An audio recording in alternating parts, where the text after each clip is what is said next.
Good morning everyone, menjumpai Anda dari kota Brisbane, Australia. Saya Pastor Hania Saputra, ingin sharing kehidupan, sharing pengalaman di dalam pernikahan, saudara. Banyak pasangan yang sudah ogah untuk tinggal di rumah, mereka sepertinya sudah tidak sabar untuk karantina ini segera ditiadakan.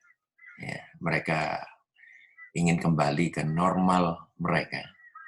Ya, tetapi saya katakan kepada saudara, tentunya segala sesuatu itu mendatangkan kebaikan bagi orang yang mengasihi Dia. Saya yakin percaya bahwa karantina ini bisa menjadikan hubungan suami istri menjadi lebih bermutu lagi. Ya, jadi kita tidak kembali ke old normal, melainkan kita looking forward. Kita sedang menuju kepada new normal, di mana kita banyak stay at home, kita banyak berinteraksi kepada anggota keluarga kita, baik istri maupun anak-anak, maupun mertua juga.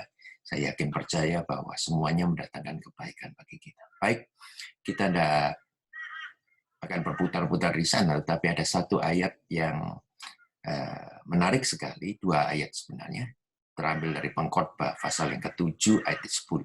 Pengkhotbah 7 ayat 10 mengatakan demikian. Janganlah mengatakan, mengapa zaman dahulu lebih baik daripada zaman sekarang? Karena bukannya berdasarkan hikmat engkau menanyakan hal itu. Ya. Dikatakan bahwa ada orang mengatakan dulu lebih bagus daripada sekarang. Dikatakan bahwa orang itu bertanya ataupun menyatakan statement tanpa hikmat. Yang jelas adalah Pengkhotbah 7 ayat 8 mengatakan begini, akhir suatu hal lebih baik daripada awalnya. Panjang sabar lebih baik daripada tinggi hati. Ini penting sekali untuk kita ketahui, saudara. Sebab dalam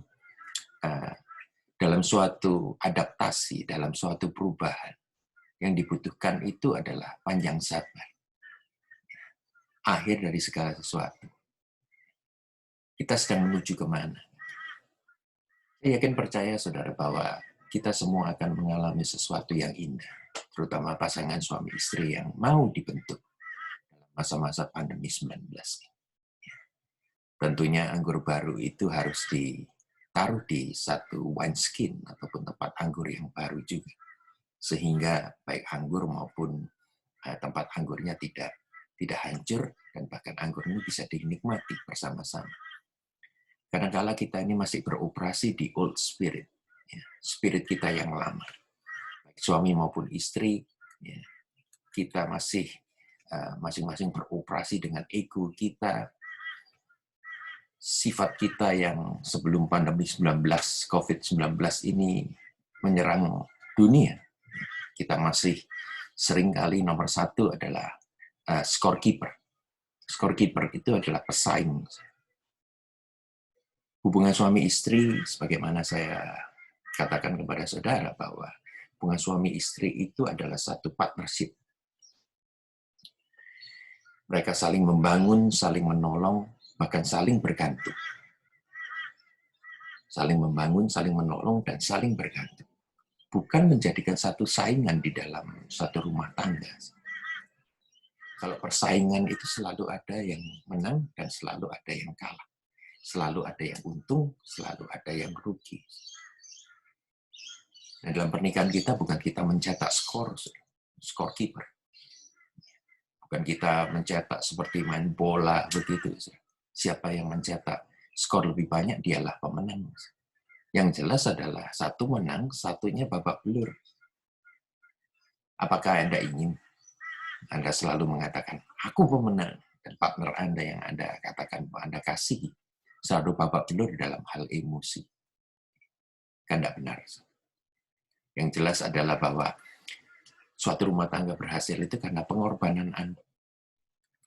Buat apa menang dalam berdebat? Kalau partner Anda itu sakit hati, lebih baik kita kalah, lebih baik kita diam. Tapi partner Anda merasa diorangkan, merasa bahwa pendapatnya didengar. Ya, itu old spirit. Old spirit kita yaitu scorekeeper. Yang kedua adalah kita ini fault finder. Fault finder itu adalah penuduh. Tidak ada salahnya kalau kita ini mengkritik, kita ini komplain, kita ini memberikan input kepada pasangan kita. Itu terjadi di rumah tangga manapun juga. Sebab kita menuju kepada satu kesempurnaan. Dua jadi satu itu tidak mudah. Tapi kritikan dan tuduhan yang hanya mencari kelemahan partner masing-masing ya, adalah racun yang mematikan sebuah hubungan. Misalnya apa? Misalnya selalu memberitahukan ya, apa dan bagaimana yang harus dikerjakan partner Anda. Dalam hal ini adalah disagree message. Selalu menentang ya, apa yang sudah dilakukan partner Anda. Oh salah, yang benar gini. Jikalau partner Anda telah melakukan 8 sempurna, 8 perkara dari 10, ya, 10 perkara, maka 90% dari waktu Anda dalam komunikasi ini mencarikan yang 20% ini. Ataupun 2% yang perkara yang mungkin salah dilakukan partner. Jadi seolah-olah mengisi sumur yang bocor. Kalau Anda menjadi partner Anda, sudah tahu betapa muaknya perasaan partner Anda terhadap racun dari sikap kita yang selalu menuduh. Dadalah, Anda tidak menikah dengan partner yang sempurna. Kita semua masih manusia yang penuh dengan kekurangan. Kita belum jadi malaikat. Yang ketiga, old spirit ini adalah you are self-righteous person. Self-righteous person adalah selalu membenarkan diri sendiri. Anda dikuasai karena seperti yang kemarin dulu saya sharing mengenai strong woman, gairah wanita untuk menguasai suaminya. Kalau kita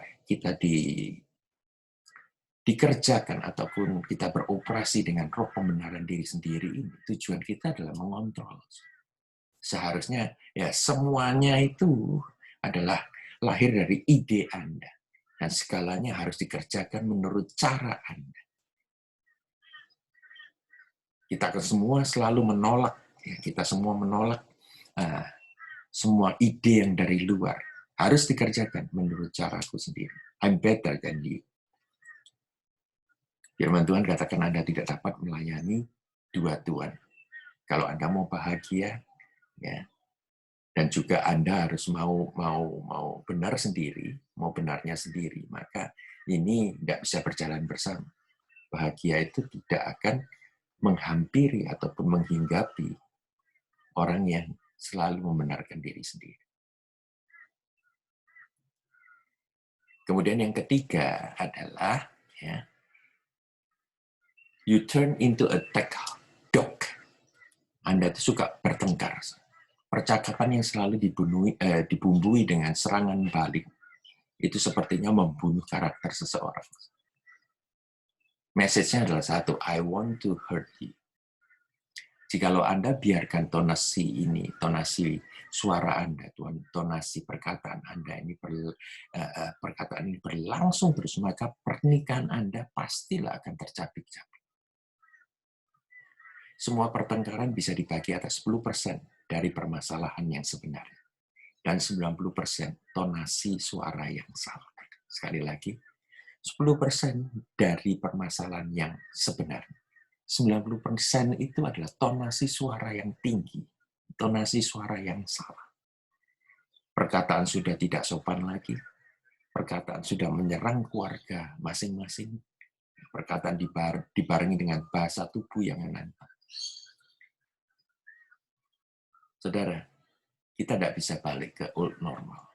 Kita tidak bisa balik beroperasi, menjalankan rumah tangga kita dengan roh Kain, dengan roh yang lama ini sebelum pandemi COVID-19 menyerang rumah tangga kita. Saya yakin percaya, biar saudara hidup di dalam hikmat Tuhan. Yang jelas ada 5 perkara dalam relationship, ya, 5 aturan dalam relationship. Yang pertama adalah you have to stay faithful. Saudara harus benar-benar setia ya terhadap partner saudara. Yang kedua, you have to make them feel wanted. saudara harus membuat mereka sepertinya mereka sangat berharga sekali dan diinginkan. Yang ketiga, respect your partner. Kita harus memberikan respect kepada partner kita. Yang keempat adalah ya kita jangan lagi mencari kebenaran diri sendiri. Kita mengasihi. Jadi kita memberikan kesempatan kepada orang lain ataupun partner kita untuk bersuara. Yang kelima adalah make time. Adakan waktu. Sebab waktu itu penting sekali bagi relationship untuk bertumbuh subur. Saya ingin berdoa bagi saudara. Yuk, kita doa. Bapa yang baik, di dalam nama Yesus, hamba berdoa untuk setiap rumah tangga yang saat ini sedang mengalami perbaikan. Kelihatannya sudah di ujung tanduk untuk perceraian. Tapi hamba percaya Tuhan, biarlah berikan hikmat kepada suami, kepada istri, menjadi strong godly woman dan strong godly man. Sehingga Tuhan mereka ada di Taman Eden. Sehingga mereka tidak beroperasi di dalam satu spirit, di dalam satu roh pemberontakan. Melainkan mereka menundukkan diri. Mereka berjalan bersama-sama dengan Engkau. Dan mereka beroperasi dalam keseharian mereka, dalam kasih agape. Terima kasih, kiranya Engkau mau tumbuhkan setiap rumah tangga yang sedang macet, Tuhan. Dan hamba yakin percaya, Engkau adalah kasih yang sejati. Engkau bisa memperbarui, merestorasi semua pernikahan yang sedang goyah hari ini. Dalam nama Yesus. Amin.